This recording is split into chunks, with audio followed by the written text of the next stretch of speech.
কারো কাছে, পৃথিবীর কোন সৃষ্টির কাছে যাররা পরিমাণ কিচ্ছু পাওয়ার আশা করবেন না। একটু আশা করবেন আপনি কষ্ট পাবেন। কারো কাছে কোনো আশা করতে যায় না, শুধু আল্লাহর কাছে আশা করেন।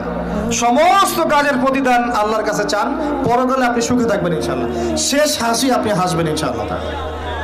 এছাড়া আমি কোনো সলিউশন দেখি না ভাই। আমি কলিজা থেকে কথাগুলো বললাম আপনাকে,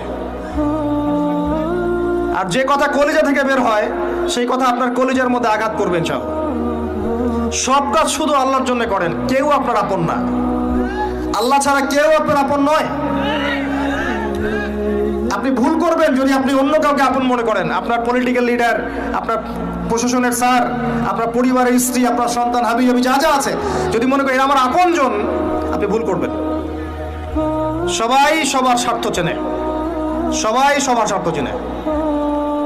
শুধু আল্লাহ আপনাকে নিঃস্বার্থভাবে ভালোবাসেন, আল্লাহ পাক স্বার্থ চান না।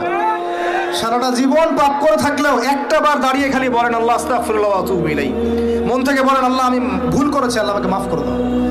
এক মুহূর্তের মধ্যে আল্লাহ পাক আপনার সমস্ত গুনাহগুলোকে নেকিতে পরিবর্তন করে দিবেন ইনশাআল্লাহ। আল্লাহ ছাড়া কেউ নাই আপন। আল্লাহর জন্য খালেস করে ফেলেন নিজেকে, তার দ্বীনের জন্য চেষ্টা করেন। তার দিন আজকে অবহেলিত, তার দিন আজকে অপদস্থ। সারা বিশ্বের বুকে আজকে মুসলিমরা নির্যাতিত, নিপীড়িত। দিনকে এগিয়ে নেওয়ার জন্য কিছু করেন। আপনার ক্ষুদ্র ক্ষুদ্র প্রচেষ্টা ইনশাআল্লাহ আগামী দিন ইসলামের বড় বিজয় নিয়ে আসবে। দিনের জন্য খালেস করে ফেলেন নিজেকে।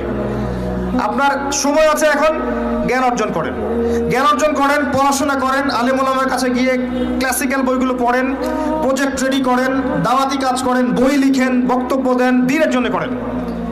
আপনাকে আপনার দুনিয়া আল্লাহ গুছিয়ে দিবেন ইনশাআল্লাহ। দুনিয়া আল্লাহ গুছিয়ে দিবেন ইনশাআল্লাহ। আপনি দিনের জন্য খালেস করে ফেলেন নিজেকে, আল্লাহর দিনের হয়ে যান। এবং দুনিয়া যে কাজগুলো করবেন শুধু আল্লাহ সন্তুষ্টির জন্য করবেন, কারো কাছে কিচ্ছু পাওয়ার আশা করবেন না। দেখবেন ইনশাআল্লাহ আপনি সুখে থাকবেন। একটা পর্যায়ে গিয়ে নূহ আলাইহিস সালামকে বলতে হয়েছে রব্বি আন্নী মাগলুবুন ফান্তাসির। আল্লাহ 950 বছর দাওয়াত দিলাম, মানুষ কথা শোনে না, মানুষ শুনেই না। 950 বছর দাওয়াত দিলাম, আল্লাহ আমার পরিবারের লোকও কথা শোনে না। আল্লাহ আমি পরাজিত, তুমি আমাকে সাহায্য করো। একটা পর্যায়ে গিয়ে লূত আলাইহিস সালামকেও তার স্ত্রী সন্তান ছেড়ে চলে যেতে হলো। একটা পর্যায়ে গিয়ে ইব্রাহিম আলাইহিস সালামকে তার বাবাকে ছেড়ে চলে যেতে হলো। একটা পর্যায়ে গিয়ে আসহাবুল কাহফকে সমাজ থেকে চলে যেতে হলো দূরে। একটা পর্যায়ে গিয়ে মুহাম্মদ সাল্লাল্লাহু আলাইহি ওয়াসাল্লামকে হিজরত করে চলে যেতে হলো, সাথে কেউ ছিল না। আল্লাহর জন্যে ভালোবাসা, আল্লাহর জন্যই বিচ্ছেদ। ইতিহাস তাদেরকে ভুলে যায় নাই। তো একটা পর্যায়ে গিয়ে মানুষ যখন